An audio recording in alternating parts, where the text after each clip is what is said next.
Welcome to Nasdaq Trade Talks. I'm Jill Malandrino, Global Markets Reporter at Nasdaq. Joining us for this segment, we have Erin Wood, Senior Vice President of Financial Planning and Advanced Solutions with Carson Group, to discuss making financial decisions based on emotions and impulse and how to get those under control. Erin, it's great to have you with us. Welcome to Trade Talks. Thanks, Jill, for having me. It's great to be here. You got it. And how do learned behaviors affect financial decisions? Learned behaviors absolutely impact the decisions our clients are making. We all know money is emotional, but it is bigger than that. We learn so much about money in an unconscious way. And so when we think about, did our families talk about money? Did they have conversations about budgeting? Was it frequent? And was it something that had a lack of argument or lack of fighting in it? Those are all good learned behaviors. The flip side of that is there's a lot of families that didn't talk about it. Money was very shameful. It was never a conversation. And so conversations about saving or how interest rates work or how to even figure out withholding on your first check, those are things that people didn't learn, but they also pass on from generation to generation. And so the bigger thing for me is not that it just happens, but are we aware of it? And if we're aware of these conversations that have been going on behind the scenes for decades, that then allows us to make changes and move forward. In what ways do people make financial decisions based on their feelings? Is this purely impulsive? So they absolutely are making them, and a lot of them are impulsive. We've all heard things like, flight or fright, overwhelming, where we get so emotionally over the top that we can't think about it. And this is what happens a lot with money. But one of the things we can do is we can know that this happens as well. And we can use these emotional tricks, I would say, to stop doing negative behaviors and put us on a more positive path.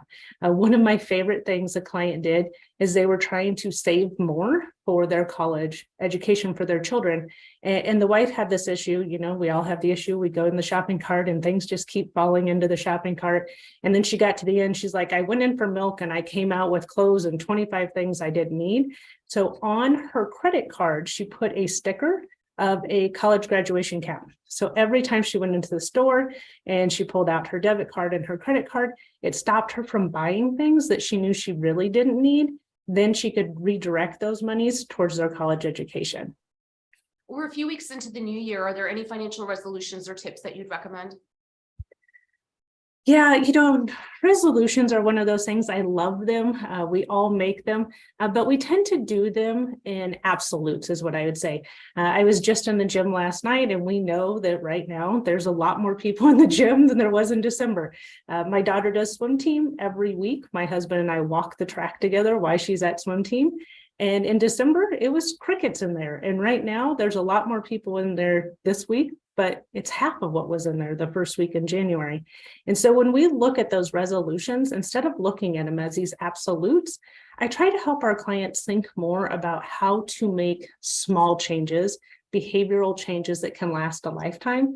So a good example of that is a client who tells me, I want to save more money. Okay, great. So let's talk about when your cost of living adjustment happens. You're going to save more money by putting half of that cost of living adjustment in there.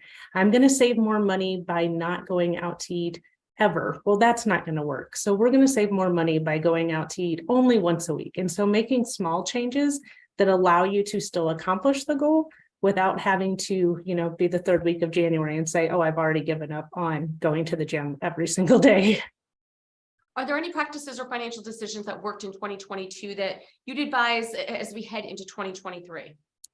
Yeah, as we look at 2023, some of the things that worked in 2022 will always work.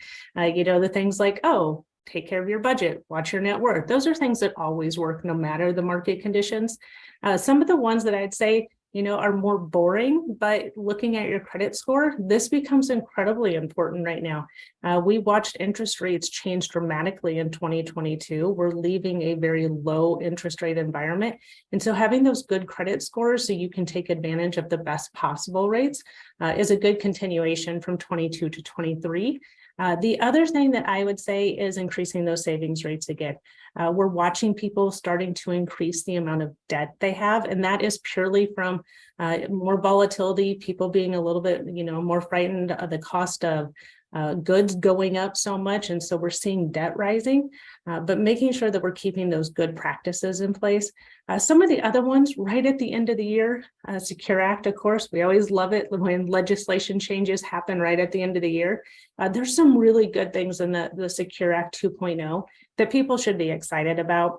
The ability to push back those RMDs again, that puts us in a position where clients have more time in some low income years. And now they can take advantage of maybe Roth conversions or other tax planning situations while they're in those lower years before the RMDs start. A few other ones that came out of that I think people should be watching: in your early 60s, there's an additional catch-up contribution that wasn't there before.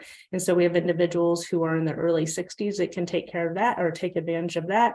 One of them that's coming up is for those younger individuals, employers being able to match their 401k when they're trying to pay down their student loans. That's a very exciting one. All those individuals who had really high student loan debt that weren't able to save. And so there's some really good things coming on the horizon with the new Secure Act for sure.